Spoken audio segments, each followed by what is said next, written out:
IEPcast, onde a gente vai hoje discutir um pouco mais sobre o plano de gestão de um dos candidatos à presidência e pertencente à chapa da concorrente à diretoria do IEP para 2025. Eu sou a Ana Maria. Eu sou Miguel Donizete, coordenador da Câmara Técnica Universitária, e hoje estamos aqui com o candidato à presidência pela chapa Juntos Somos Mais IEP, o engenheiro eletricista Nelson Luiz Gomes. Boa noite a todos, uma satisfação estar conversando com vocês, Ana, com você, Miguel. Esperamos desenvolver isso aí, esclarecer e colocar os nossos associados universitários, e não só os associados, os futuros associados do IEP universitários, que verão com certeza se deliciar ou aproveitar toda a bagagem que o IEP tem a fornecer.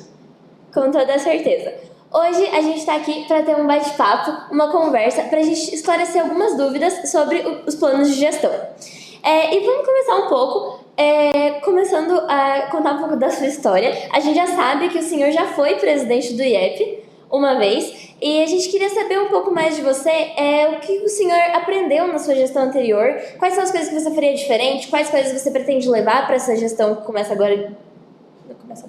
Que se viria agora para o centenário. O que o senhor planeja trazer da gestão anterior para essa futura?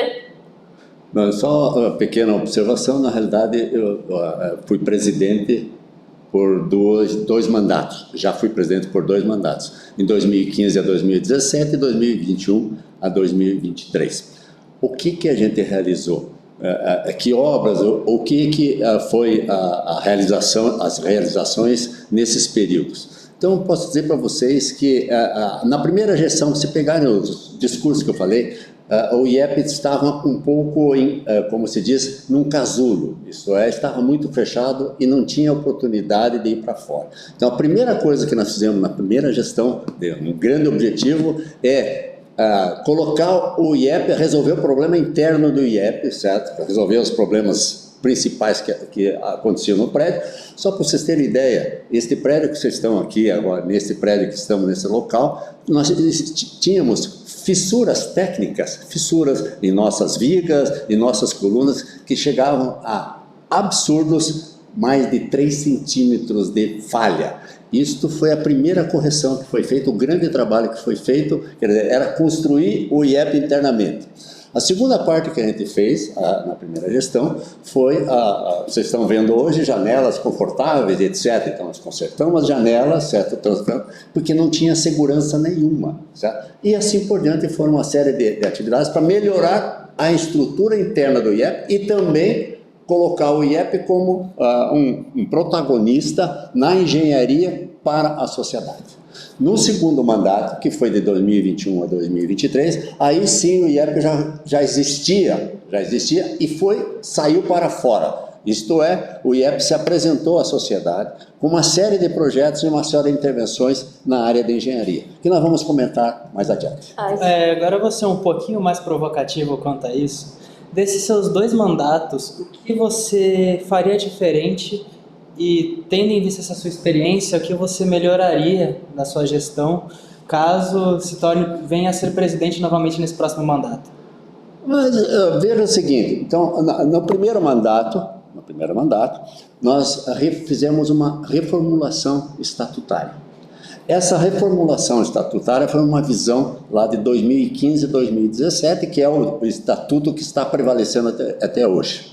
Para fazer essa reforma estatutária, nós criamos um conjunto uma participação de todos os órgãos de gestão do IEP, isso é, representantes da diretoria, representantes do Conselho Deliberativo, representantes do Conselho Fiscal e do Colégio do Presidente, e formatamos um estatuto, certo? Que não contemplou todas as mudanças que nós sentimos na segunda gestão. E na segunda gestão fizemos uma nova proposta estatutária, complementando a primeira, que vale até hoje. Esta segunda ainda está em discussão, não foi ainda aprovada. Mas com certeza, então, são coisas que melhoram a atuação do IEP, dão maior segurança financeira para o IEP. Então existem algumas falhas que permitem pessoas de má índole o IEP nunca teve até hoje, mas de repente pode existir uma pessoa, o Demaindo, que use os recursos o IEP indevidamente. Então há algumas aberturas portas que não foram fechadas. E essas portas, então, nós vamos fechar. Então vou aqui continuar sendo um pouquinho mais provocativo, Diga-me. sem invasivo, mas qual você diria que foi o ponto mais forte da sua gestão e qual foi o ponto mais fraco da sua gestão, das suas gestões?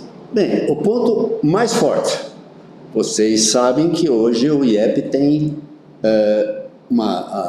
um serviço que ele presta chamado Unimed. Unimed é o carro-chefe do Instituto de Engenharia do Paraná. É o carro-chefe, são aproximadamente 6.500 assistidos, isto é, usuários do sistema de saúde. Tá?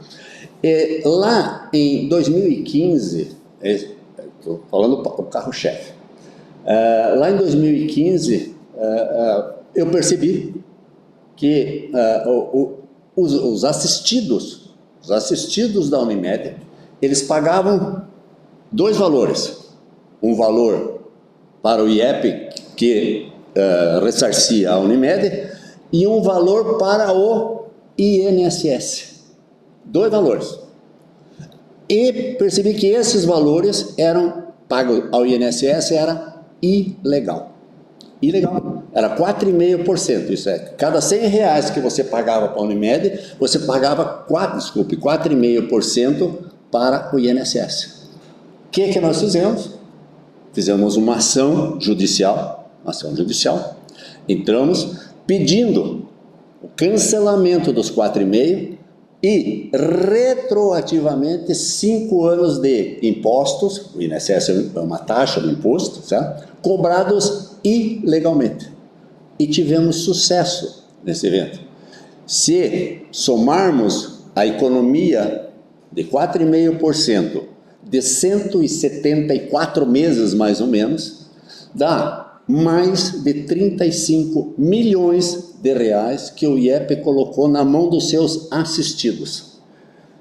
Não só fizemos isso aqui, como os valores que o IEP recebeu, eram valores que não eram do IEP, eram dos assistidos, devolvemos para os assistidos aqueles 5 anos que o INSS devolveu. Então nós colocamos na mão dos assistidos da Unimed a bagatela, né, na ocasião, certo? 172 meses, 5 anos dá 60 meses, 5 anos 60 meses, 162 dá aproximadamente 33%. Tá? Então 33% desse valor nós colocamos na mão dos assistidos e devolvemos para todos os assistidos. Este foi a maior coisa que nós conseguimos fazer. Sabe? E se você colocar o juro em cima disso aí, esses 35 milhões aplicados a nível de poupança vai para mais de 70 milhões de reais que colocamos na mão dos assistidos. Isso aí não ficou para o IEP. Isso aí o IEP estaria com 70 milhões em caixa, injustamente e ilegalmente. Né? Quem pagou foram os assistidos. Aí a outra pergunta é o seguinte: bom, o que nós faríamos de ruim, o que eu reformularia? Eu posso dizer, eu não vejo assim, tem algumas coisas que o pessoal reclama de mim, né? Que eu sou pão duro. Talvez eu seja um pouquinho mais maleável hoje em função dos comentários que fizeram. Esse todo mundo igual. Uma coisa pode dizer, eu não sou gastador, eu sou firme. Vai abrir um pouquinho mais a mão dessa vez. Um pouquinho mais a mão.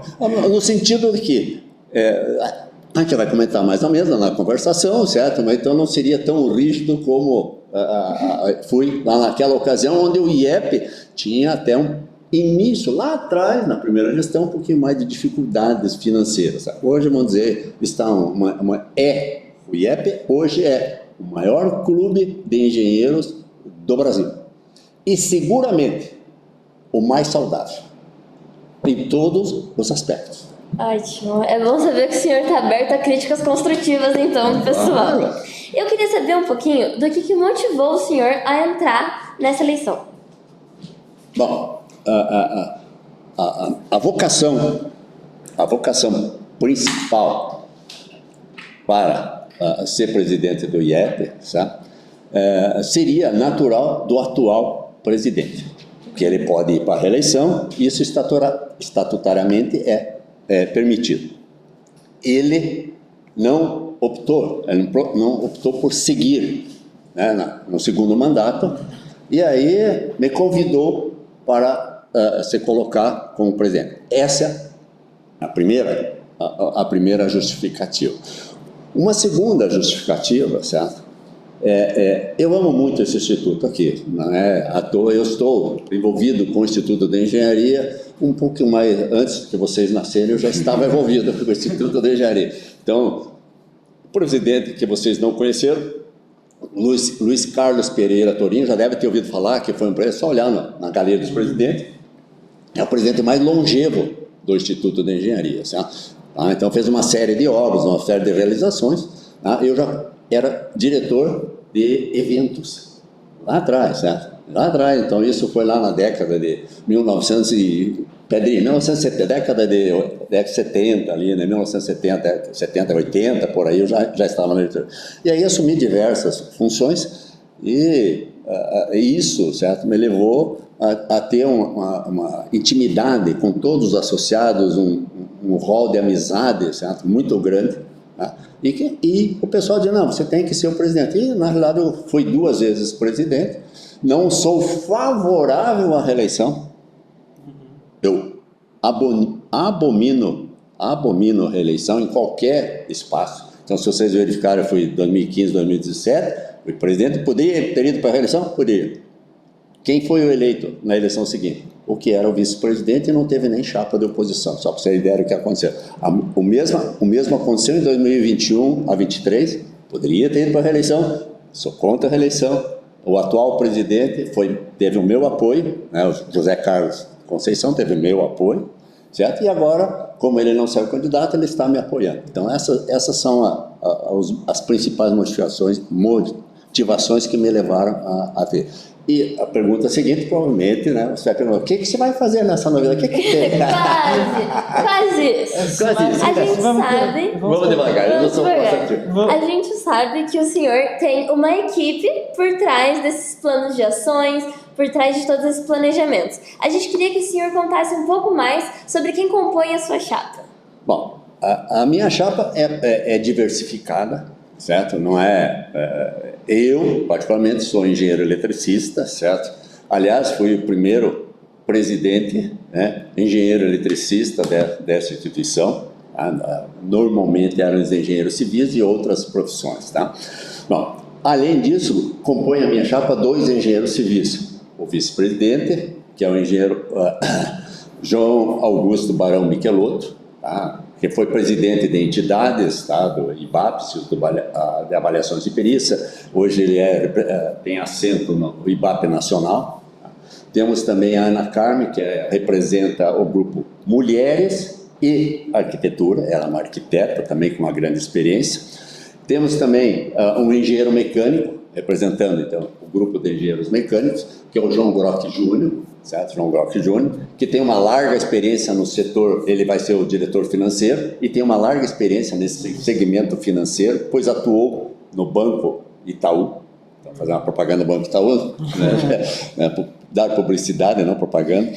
E, por último, nós temos o diretor técnico, que é o engenheiro civil, Luiz Henrique, que tem uma elevada experiência em realização de eventos e, para vocês terem ideia, ele é revisor de trabalhos, textos, artigos apresentados em congressos não só brasileiros, internacionais. Certo? Então, é um especialista em fundações, tem mais de 3 mil, a empresa dele em solo tem mais de 3 mil obras de fundações realizadas e perícias realizadas nessas obras.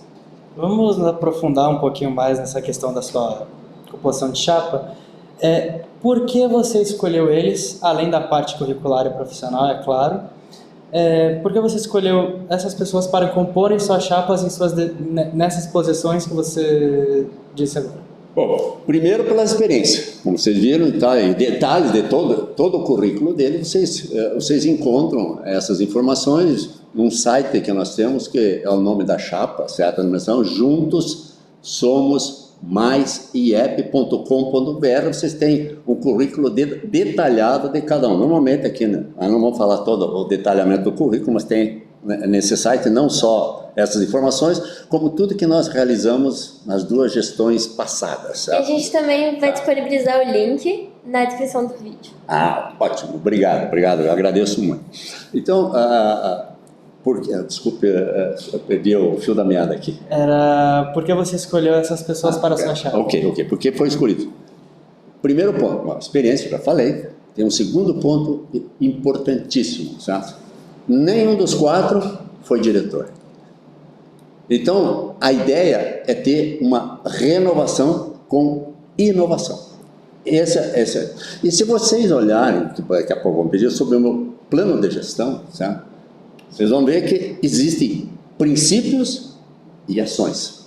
Essas pessoas estão conectadas com os princípios e com as ações. Isto é, antes de escolher uma pessoa, vemos, essa pessoa cumpre os princípios de associação, associados com o IEP. Ela cumpre os 10 princípios do plano de gestão? Sim. Então, serão candidatos. E a segunda opção que eu falei, a segunda opção não teriam sido diretores já, e a ideia é renovar, a ideia é trazer coisas novas para o IEP.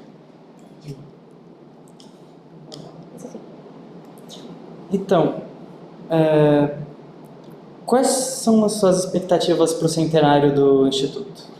São as maiores, nós temos que celebrar isso diariamente, nós temos que celebrar os 100 anos do IEP, não é qualquer entidade que sobrevive 100 anos, e tem um patrimônio, que tem uma expertise, que tem um reconhecimento social, né, da sociedade, como o IEP tem, certo? Então, nós somos a terceira entidade criada de clube de engenheiro no Brasil. Primeiro é o o Clube de Engenharia do Rio de Janeiro, daí o São Paulo, daí nós somos o terceiro. Só para você ter ideia, a data da fundação do IEP, né, dia 6 de fevereiro de 1926. Quer dizer, no dia 6 de fevereiro do ano que vem, os 100 anos. Tá? O IEP existe antes do que está escrito na tua camiseta ali, CREA. Tá? O IEP é que fundou o CREA. A lei estadual que o IEP, os fundadores do IEP fez, a lei estadual, chamava-se aquilo, não era governador, era presidente do estado, só para você ter ideia. Se você olhar no livro lá da história, um pioneiro que nós fizemos, também o primeiro e segundo volume, um pioneiro a caminho dos 100 anos, então, na primeira gestão eu fiz o volume 1, na segunda gestão tem o volume 2, que conta a história do IEP. Você vai verificar que o IEP, então, fez a lei que foi base para o decreto de 1933, que criou a categoria, o sistema CONFEA-CREAS. É ótimo saber um pouco mais da história do IEP. E agora, a gente queria debater um pouco sobre a questão de inovação do Instituto. Porque a gente sabe que o Instituto está sempre visando acolher novas ideias, está sempre disponível para as inovações. E a gente também sabe que os jovens universitários, eles estão sempre com novas ideias e sempre dispostos a ajudar nessas questões. Mas eles raramente encontram um lugar que eles se sintam acolhidos e que eles possam mostrar as ideias que eles têm. Então a gente queria saber um pouco mais do senhor sobre a gestão que você vai fazer para que os jovens se atraiam pelo Instituto. Bem, se observarem o plano de gestão, existem algumas atividades específicas para a gente aumentar o número de profissionais ou associados da categoria universitária. Tá? Esse é um grande objetivo, porque tem algumas consequências disso aí. Se nós não renovarmos, não trouxermos a juventude aqui para dentro, daqui a dia só vão ver, né, cotonete, que como chamam, né, o pessoal de cabelo branco, né, chamam de cotonete, certo? Então nós vamos ter câmaras de cotonete, câmaras de associado, tudo cotonete, aí o pessoal de cabelo branco. Então a gente precisa renovar. E uma das questões aí que será submetido à necessidade de uma aprovação no Conselho Deliberativo de uma diretoria de apoio universitário. Isso lá no nosso plano de gestão tem isso. Então, com isso, certo? Vamos trazer as melhores pessoas próximo à diretoria, certo? Mais próximas, que hoje é uma coisa, existe uma câmara técnica, certo? Mas os universitários não estão próximos à diretoria, então teria para ter acesso, então tem isso. Além dessa atividade, existe uma outra atividade, se olhar a penúltima da meu plano de gestão, que trata de um aspecto importante, que eu julgo importante, que é uma inovação, como você perguntou. O que é inovação? Vamos trazer uma coisa chamada Olimpíadas Universitárias Indoor. O que é isso? É trazer alguma coisa que a gente possa fazer, obviamente o nome já diz, indoor, dentro da nossa casa, tá? Que desenvolva o expertise dos acadêmicos. Isto é, seria uma disputa, por exemplo, eu vou falar mais fácil assim, que é mais fácil, ter um robôs, formariam-se equipes que construiriam um robô para pegar um pacote de um armazém, simulando, né, um armazém, e levar até um outro armazém com obstáculos aí.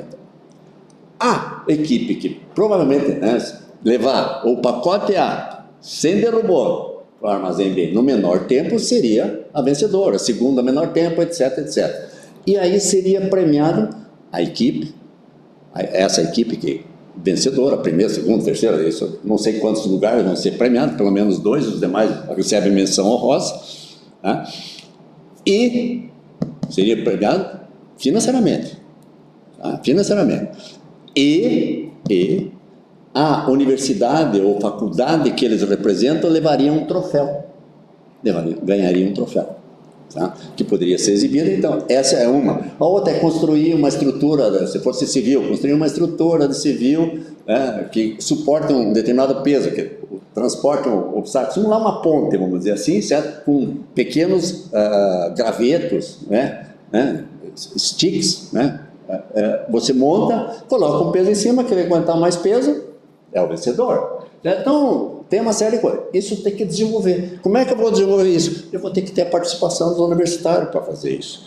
E, só lembrando, o diretor técnico já fez isso diversas vezes aonde ele trabalhou na faculdade. Só para vocês terem ideia, então isso é uma coisa que é muito difícil. Não. A gente nunca fez, nós vamos criar e vamos pedir a participação dos universitários para fazer isso aí. Teria mais outras coisas a respeito daí de palestras, eventos, etc., que visitas técnicas, né, que são coisas que são rotineiras do IEP aí, tá? Sabendo um pouco mais internamente mesmo da sua gestão, qual seria o papel do universitário dentro da sua gestão? O papel do universitário é o futuro colaborador, o cara que pode trazer e inovar. Ele tem que vir aqui e trazer para nós a minha gestão sempre. No primeiro e no segundo mandato, a porta esteve sempre aberta. É claro que tem uma reunião, a porta fecha, mas fora desses casos, a porta esteve sempre aberta. A gestão é de portas abertas. Então, se os universitários quiserem trazer sugestões, elas serão bem-vindas. Óbvio que nem todas as sugestões eu posso ter uma resposta imediata, porque às vezes depende de um valor financeiro, às vezes depende de uma conversa, etc. Mas eu posso dizer para vocês, o IEP, nas gestões, todas as semanas de engenharia, que o IEP foi convidado, eu estive dando palestra. Então, dei palestra na UTFPR, dei palestra na Federal, dei palestra aqui na FAI, dei palestra na PUC. E todas as semanas que tem acadêmicas nas faculdades, o IEP esteve disponível e foi lá fazer um pouquinho de marketing do IEP, né, para convidar os associados, novos universitários, mas também fazemos uma coisa importantíssima. Qual é a responsabilidade do universitário assim que ele recebe o diploma? Enquanto você está fazendo uma prova, tirar 0, não tem problema nenhum. Na próxima você pode recuperar e faz a média. E na vida? No dia a dia, na vida do profissional, se ele comete um erro, o que acontece? Ele pode fazer uma bela obra e vai fazer meio a meio, vai dividir por 2 o problema dele, nunca mais ele vai ser esquecido por aquele defeito. Então é diferente, certo, o trabalho. Então era para destacar esse aspecto aí que a gente fez aí. É isso. Você disse que os universitários vão ter portas abertas, que vamos ter mais... Nós como os universitários, vamos ter espaços aqui dentro do Instituto para até ter alguma espécie de protagonismo dentro de eventos, organizando, fazendo parte dessa gestão do IEP? Veja o seguinte, a diretoria universitária, você tem a Câmara Universitária, tem três coisas que quando é criada uma Câmara, quando é escolhido um coordenador de Câmara, bom, primeiro o coordenador de Câmara tem que ser associado, se não for associado não vai ser coordenador, está fora. Tá? O vice-coordenador, idem, se não for associado, não vai. Tá? Então não será escolhido, como já houve ocasiões aqui em que eram universitários que não eram associados, ou mesmo de outras câmaras técnicas, o profissional não era associado. Não, isso pode pesquisar em qualquer lugar da mesa, sempre foram associados. Tá? Por questões de observação de 3 princípios. Princípio número 1. Aqui dentro do IEP não se discute competência profissional. Competência profissional vai se discutir no CREA. Lá que eles têm a legalidade para dizer o que cada profissional pode fazer. É lá que se discute isso. E lá que o IEP tem os representantes para discutir, e eles são livres para discutir o que quiserem. Lá. Eles não vão discutir uma posição do IEP. O IEP não tem uma posição de dizer, o engenheiro qualificado X pode fazer essa e essa atividade. Não, aqui não se discute. Isso é uma questão legal, como é questão legal, quem tem competência é o CREA. Então, esse é o primeiro princípio. Segundo princípio, nenhuma Câmara, nem universitário vai falar em nome do IEP, sem estar autorizado. Não fala. Quem fala é o estatutário, é o presidente. Ele pode delegar, desde que ele saiba o que vai delegar. Então, o que vai ser delegado. E terceira condição, não assume despesa. Tá? A despesa também é administrativa e é responsabilidade de quem? Da diretoria, da conselho deliberativo, etc. Então não é. Então essas 3 coisas. O resto pode discutir o que você quiser. Pode trazer sugestões, fazer, criar, etc. Então está aberto. Quer dizer, qual é o limite disso? Bom, o limite é criatividade. São só os 3 princípios simplesinhos. Certo? Todas as câmaras têm o mesmo princípio. Se você colocar os princípios, você vai ver que tem lá igualdade. E a gente tem uma Câmara Técnica Universitária, não tem diferença nenhuma de uma Câmara tradicional. Tá?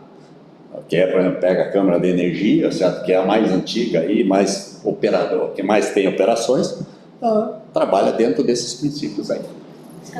Jim, você citou que nos seus outros mandatos você fez uma reforma no prédio do Instituto. Você revitalizou ele. Quanto a essa questão da infraestrutura do Instituto, você possui planos de reformas, modernizações, até mesmo uma modernização do auditório do 2º andar, uma modificação nele, modificações no edifício, modernização, criação de estúdios para fazer entrevistas, como estas, laboratórios, enfim. Modificações na infraestrutura do prédio e ampliações. Tá, então veja, todas as alterações que foram feitas foram mais que necessárias. Tá? Primeiro foi consertada a estrutura lá fora que estava, foi consertada a janela, etc. Também é verdade, eu consertei 2 andares, certo? Da janela, mas aí terminou o mandato, o diretor seguinte, o presidente seguinte, que era o vice-presidente, fez o restante aqui do prédio. Sabe? Deixei dinheiro em caixa, só para você saber, para poder fazer isso aí. Certo? Tinha algo em torno de R$800 mil na ocasião. Certo? Mas, o que mais foram feitos? Então, se você colocar lá, começa lá embaixo, o piso do 1º andar. Né? Foi trocado todo o piso do 1º andar.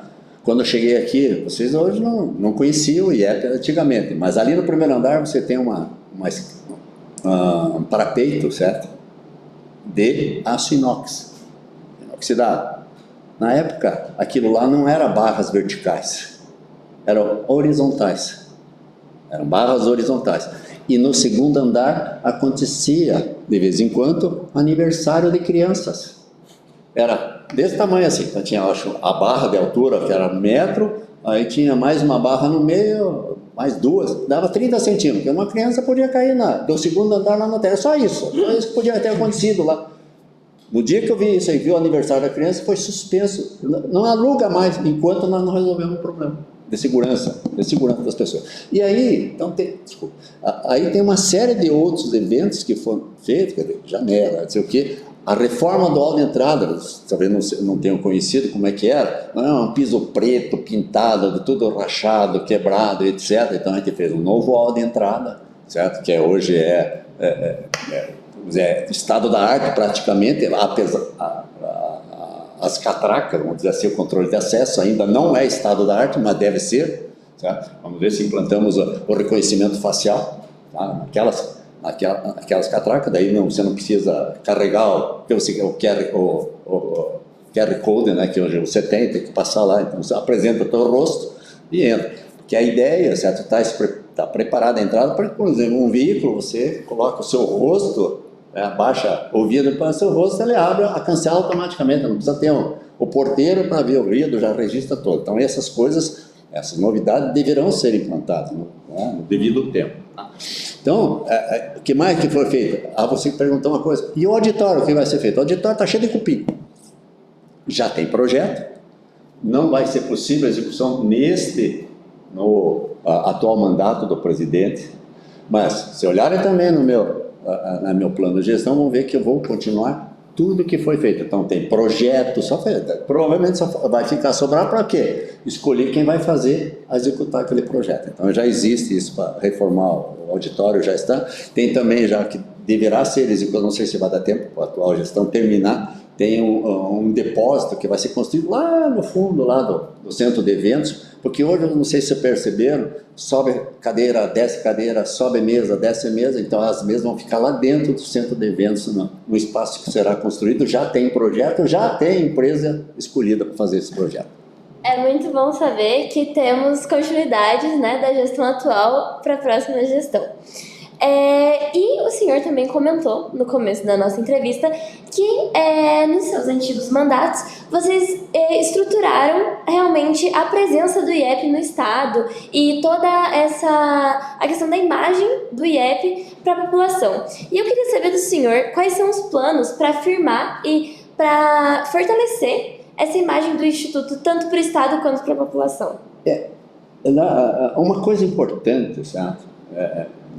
Que a gente modificou no estatuto, algumas coisinhas assim importantes que parecem triviais, tá? Nós criamos, nos 2 primeiros meses da primeira gestão, certo? Chegaram para mim que tinham falecidos 3 associados, e os 3 associados tinham esposa, e os 3 associados eram usuários da Unimed. E o que a gente faz quando o associado morre e fica exposto? Depois a Unimed dá uma carência, não sei, 2 anos, 3 anos, certo? Não cobra. Depois desses 2 anos, a prestação que essa esposa vai pagar para a Unimed faz assim, ó, e nos 2 anos seguintes ela vai pagar o dobro, aquele benefício que ela teve não pagou nos 2 anos, nos 2 anos seguintes ela vai pagar o dobro recuperando tudo aquilo. O que foi feito? O que foi feito? Então, no IEP, no Estatuto, foi criado o associado especial. Sócio especial. Quem é o sócio especial? O marido, se for quem faleceu foi a esposa, ou o associado especial, a esposa, porque faleceu o marido. E com isso resolvemos. Então hoje nós temos associado especial, que são as ex-esposa, ex-marido, etc. Não se separar, não é por motivo de falecimento, certo? Então ela continua usando a Unimed, vai ter o benefício de 2 anos de grade, aí lá quando a Unimed vai cobrar, ela se associa aqui, entra como associado especial e continua pagando a mesma coisa. Então não vai ter aquele plus, assim, aquele do zero vai dobrar o que pagava lá atrás.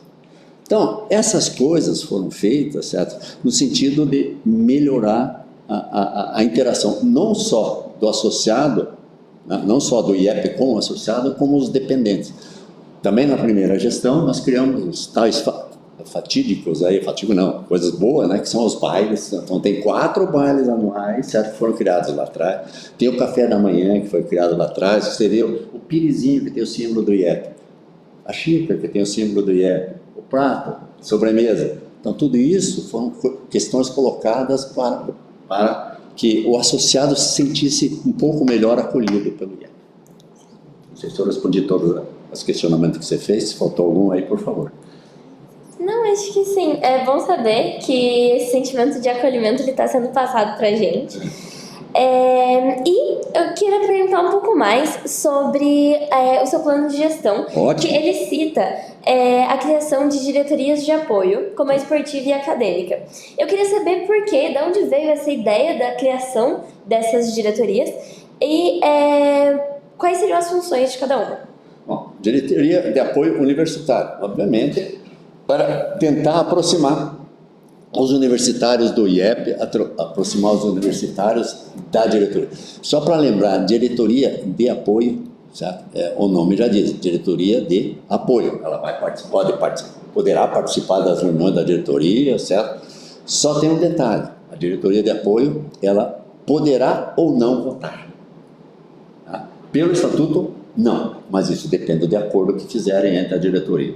Então, isso aí, para aproximar, você vai ver que a ideia é fomentar estágios. Essa diretoria, não só trazer o universitário, como qual era a comissão que nós vamos dar? Vamos ver se nós conseguimos fomentar estágios aqui, que é divulgar mais estágios, etc., buscar nas universidades onde tem estágio, fazer convênios, sei lá, com o CIE, fácil, quer dizer, isso é uma coisa que a gente pode gestionar, é tranquilo, o CIE é próximo ao IEP, a diretoria atual do CIE é próximo, temos diversos colegas aqui que fazem parte da diretoria do CIE, ou o Instituto Evaldo Lodge também, então qualquer um desses, a ideia é fazer convênio para que a gente possa ofertar, ou vamos ofertar, não, entra aqui, faz um link no nosso site lá para as pessoas que quiserem saber quais são as ofertas para acadêmicos de engenharia no Evaldo Lodge, no CIE, etc. Então isso é uma coisa importante. A diretoria de apoio esportivo, social e cultural. Social está fácil aí de resolver, né? Vamos cuidar do bairro, né? São os 4 bairros. Esportivo.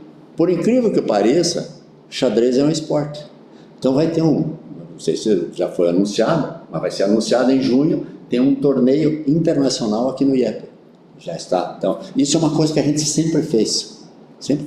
Ter torneios de xadrez aqui, que vem criancinhas de 7, 8 anos de idade que participam de torneios internacionais e que tem premiação. Nós fazemos esses torneios junto com o Clube de Xadrez de Curitiba, certo? Então, sem problema nenhum, vamos continuar isso aí. E o apoio cultural. Cultural é o que acontece todo dia. Então, na próxima segunda-feira vai ter uma exposição de pinturas, quadros, etc., aqui no primeiro andar do IEP. Tem lançamentos de livros, tem uma série de palestras culturais que a gente pode promover. Então, isso é o objetivo dessa diretoria de apoio social, cultural e educativo, certo? Né? Esportivo, desculpa. Esportivo é para fazer essas atividades. Porque se nós deixarmos tudo para o diretor técnico, ele vai sofrer, aí não dá. Hoje está tudo em cima do diretor técnico, mas tem pessoas que ajudam lá na Câmara Técnica, né? Sim, ótimo, muito obrigada. Só puxando um pouco mais para um outro lado, que às vezes a gente esquece de comentar sobre, a gente sabe que muitas pessoas têm um receio, na época da escola mesmo, de escolher engenharia como profissão e como curso a ser seguido pelos próximos anos. A gente queria tirar uma dúvida com o senhor sobre algum plano de gestão, alguma questão que pode ser desenvolvida para atrair alunos do ensino médio, do ensino fundamental, para que eles se coloquem em algum lugar de escolha pela engenharia. Se eu olhar no plano de gestão tem uma palavrinha mágica, chama-se vocação. Vocação para engenharia. Como é que nós vamos desenvolver a vocação para engenharia? E indo nas escolas, do segundo grau, não é lá na faculdade, onde o pessoal está criando disciplina de pré-cálculo. Pré-cálculo. No minha, desculpe, posso estar totalmente enganado. Para mim, é o fim da picada, certo? Você está numa faculdade para aprender cálculo, você tem que, antes de aprender cálculo, tem que fazer o pré-cálculo que você tinha que ter aprendido no segundo grau. Antigo segundo grau, que é ensino básico, né? Fundamental básico. Não tem sentido isso. A universidade está dando pré-cálculo porque as pessoas que estão adentrando a universidade não conhecem o que deveriam conhecer para fazer o vestibular. A segunda, então, quando eu falo vocação, tá? Há diversas ideias. Quer dizer, por que não aproveitar essa massa grande de cotonetes aqui, pessoas, cotonete aqui que nós temos, para ensinar matemática no segundo grau e lá falar bem da engenharia? Tá? Hoje todo mundo quer ser, como é que incentivador social, Influenciador influenciador social. Certo? Todo mundo digital, desculpa. Influenciador digital. Desculpa a palavra. Influenciador digital. Pô, vai fazer engenharia. Por quê? Por que fazer engenharia? É uma matéria difícil, o pessoal não passa em matemática nem desiste da engenharia. Então nós temos que trabalhar alguma coisa. E a ideia não é trabalhar sozinho.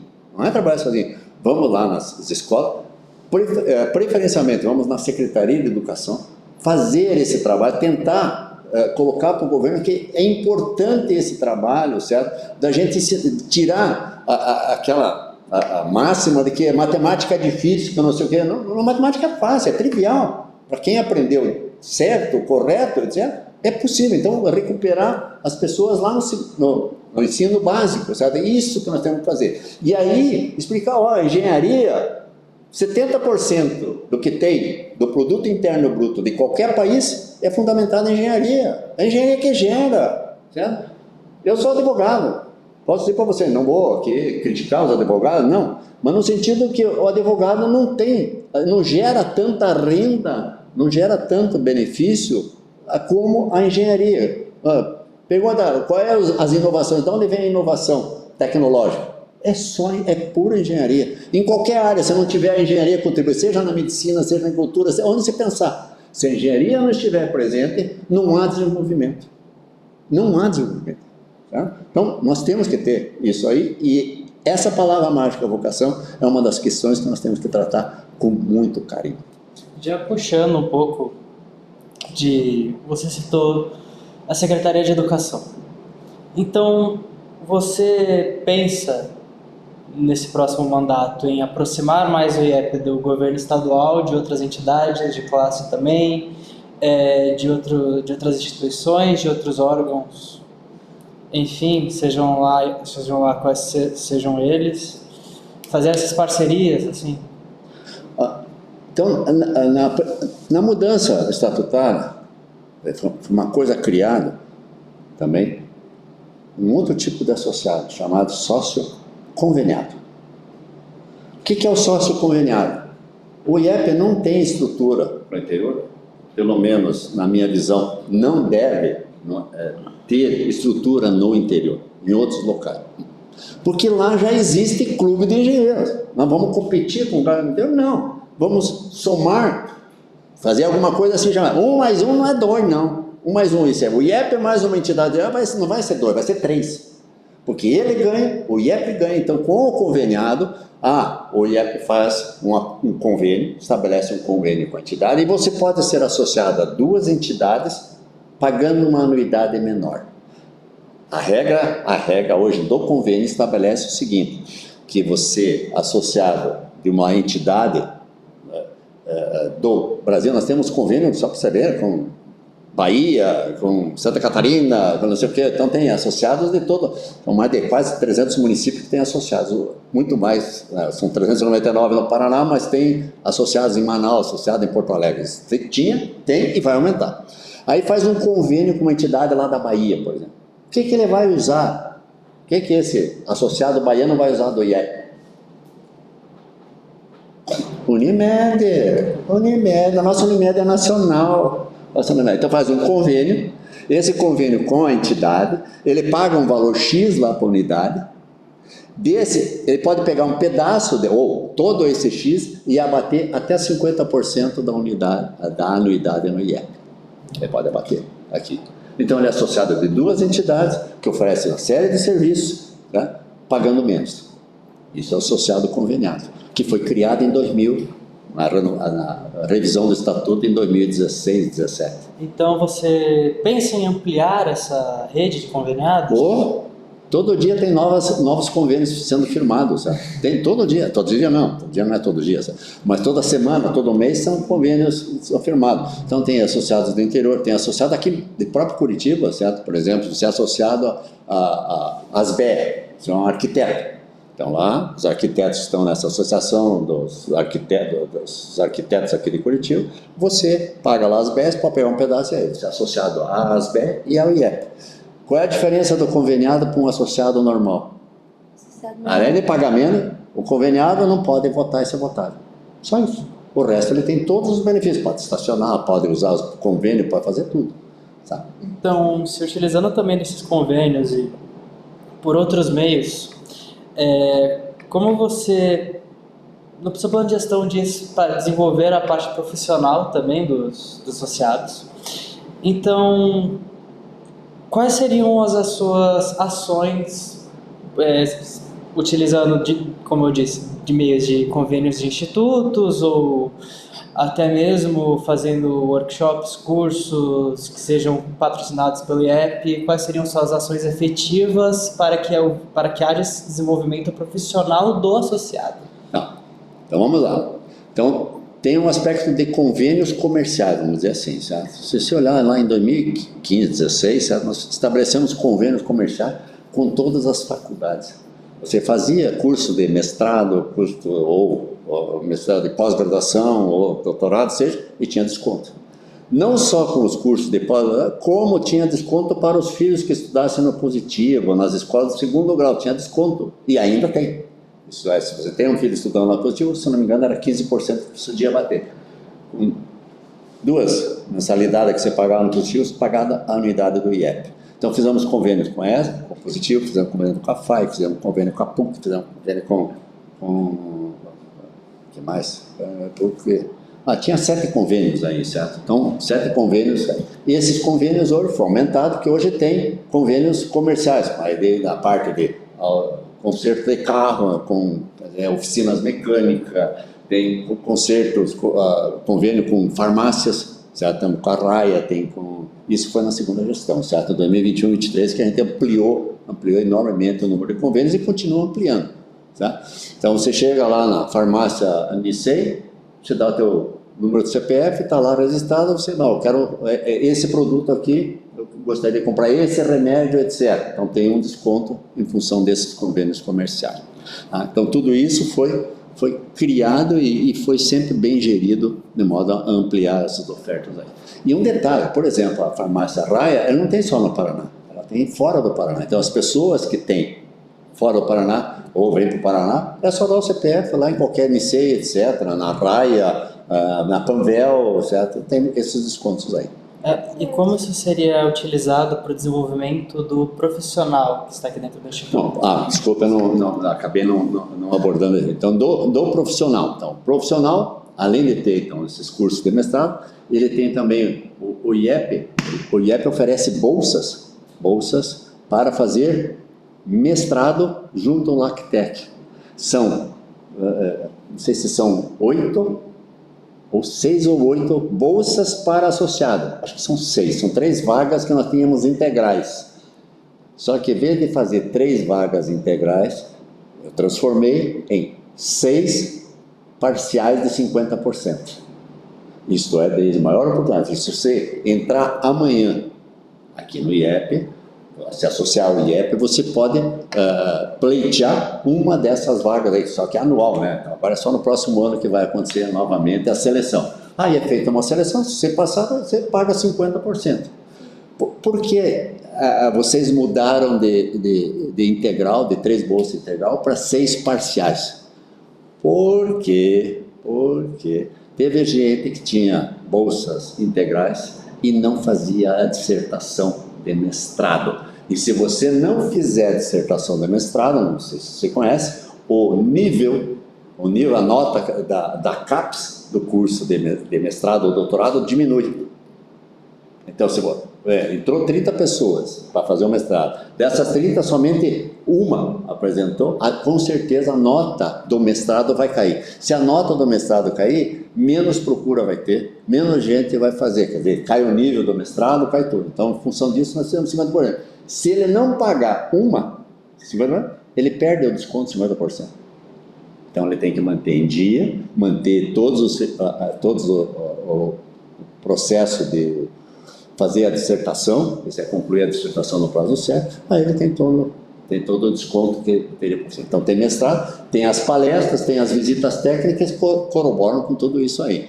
Posso dizer para vocês que vai ter bastante novidades em relação a visitas. Então vamos ter palestras internacionais, como nós fizemos, se não me engano, 7 na primeira gestão, 14 palestras internacionais. Inclusive a palestra mais concorrida aí, foi a palestra feita pelo autor do livro do BIM, certo? De Israel, que deu uma palestra de Israel para as pessoas aqui em Curitiba. Certo? Então, isso nós vamos continuar. Sim, muito legal. Tem duas palavras muito importantes, tanto para a Câmara Técnica Universitária quanto para o IEP num todo, que são equidade e igualdade no plano de gestão da chapa do senhor. E eu queria saber um pouco mais sobre as ações que vão ser tomadas para que essas duas palavras saiam da teoria e virem de fato realidade no Instituto. Igualdade é o seguinte, então, eu já comentei isso ano passado, sabe? O tratamento é igual para todos. Não venham pedir para o presidente do IEP, para a diretoria do IEP, um benefício individual que não possa ser oferecido para todos os associados. Isto é igualdade. Isso é a Câmara, aqui não falei para você, a Câmara Técnica Universitária vai ser tratada igual a Câmara Técnica de Energia, que tem, sei lá, 10, 15 anos aí que ela está atuando. É igual. Isto é, se oferecer um cafezinho, só o café, para a Câmara de Energia, vai ser só o café para todas as câmaras. E para a diretoria também, não vai ser diferente. Então, isso é igualdade de tratamento. Equidade diz respeito a você tratar, né, as pessoas diferente, o que é diferente. Por exemplo, eu não posso tratar uma pessoa deficiente igual a uma pessoa normal. Mas eu tenho que tratar todos os deficientes dentro daquele mesmo conceito de equidade. Então, daí ela será tratada não igualmente, mas ela será tratada com equidade. E daí, dentro da equidade, com igualdade. Com certeza. Muito obrigada pela participação do senhor. O senhor tem mais algum recado final? Não, eu agradeço essa estimulante entrevista, certo? Esse podcast, certo? Porque permite a gente reavaliar conceitos, certo? E dar uma maior amplitude àquilo que está escrito no plano de gestão. No plano de gestão você tem simplesmente uma linha. E o que está escrito, o que está por trás daquela linha? Tem uma coisa que eu não falei que também eu acho importante. Tem uma coisa no desenvolvimento das pessoas que nós fizemos 2 eventos aqui chamados mitos e verdades. Se você olhar lá, nós vamos fazer mitos. O que é mitos e verdades? Por exemplo, mitos e verdades sobre o carro elétrico. Tem gente que fala bem, tem gente que fala mal, sobre baterias, sobre mitos e verdades, sobre energia sustentável. O que é energia sustentável? Será que todo tipo de energia é sustentável? Será que a energia eólica é sustentável? Se você considerar a matéria desde o seu princípio até o seu fim, desde que você constrói a usina eólica até que ela é desativada. E idem para a energia solar. O que nós vamos fazer daqui 20 anos com os painéis solares? Vamos empilhar eles? Pois é isso que tem que analisar essas coisas. Então tem mitos e verdades, né? As baterias, se forem maltratadas, elas não incendeiam sozinhas? Já viram um monte de incêndio de baterias aí carregadas de lítio, etc., se não tiver as proteções adequadas. Então, esse tipo de coisa, certo? A gente tem que discutir, e aqui é o fórum, certo? Para nós darmos conhecimento a isso. E a participação dos universitários é fundamental para eles ganharem conhecimento e não serem, né, meros papagaios, serem sim o que eles estão aprendendo. Isso são pessoas que têm raciocínio e são formadores de opinião. Não se esqueçam, o universitário, quando dá a sua opinião, ele é formador. Ele não é informador, ele é formador de opinião. É diferente de ser informador. Muito obrigada. Só uma coisa. Desculpa te interromper. Não. A gente pediu uma participação das outras câmaras técnicas também, caso elas tivessem alguma pergunta para fazer ao candidato. E a Ana Auer, a vice-coordenadora da Câmara Técnica do Meio Ambiente, fez uma pergunta. Sendo de competência a atribuição técnica dos engenheiros florestais o manejo e a conservação dos recursos naturais, o que o candidato entende sobre a atuação dessa especialidade, engenheiros florestais dentro do IEP? Não, mesmo assim, quando eu falei das câmaras técnicas, eu praticamente respondi a pergunta da Ana Aura, tá? Aliás, é uma excelente pergunta, e até é bom repetir o fato, certo? Que nas câmaras técnicas tem 3 princípios. É o princípio número 1 que eu falei, certo? Nós vamos discutir competência, certo? Essa pergunta, ela tem que ser levada ao plenário do CREAS. É ele que vai responder quem pode fazer e quem não pode fazer legalmente, com toda a sua atribuição. E tem isso a competência dele. Não é o IEP que vai definir a competência do profissional A, B, C, D. Se o profissional A podia fazer, o profissional B não podia fazer. Então, essa interferência, quem tem que definir legalmente é o CREAS. E aí sim, nós podemos dar suporte para a Ana Aula, para que leve, através dos nossos conselheiros, leve o assunto lá para o plenário do CREA. Esses são os nossos... hoje o IEP está com 10 conselheiros no CREA Paraná. Nós temos, então tem 10 representantes que podem levar esse assunto lá, certo? Sem problema nenhum. Muito obrigada. Essa foi a única pergunta que tivemos da CTs. Tá ótimo. Então, Podemos finalizar então. Muito obrigada, Nelson, por ter vindo aqui. Esse bate-papo foi muito bom, tanto pra gente quanto para os nossos ouvintes. A gente acaba por aqui hoje. Lembrando que na descrição do vídeo a gente vai disponibilizar o link para se associar ao IEP, o link para você conferir um pouco mais sobre o plano de gestão da chapa Juntos Somos Mais IEP. No próximo episódio, a gente vai discutir um pouco mais sobre o plano de gestão da outra chapa concorrente, a diretoria do IEP, para 2025. Deixem o like de vocês e comentem quais são outros tópicos que vocês gostariam que fossem abordados aqui no IEPcast. Muito obrigada, agradeço ao engenheiro Nelson e ao Miguel por terem participado do nosso podcast e até a próxima.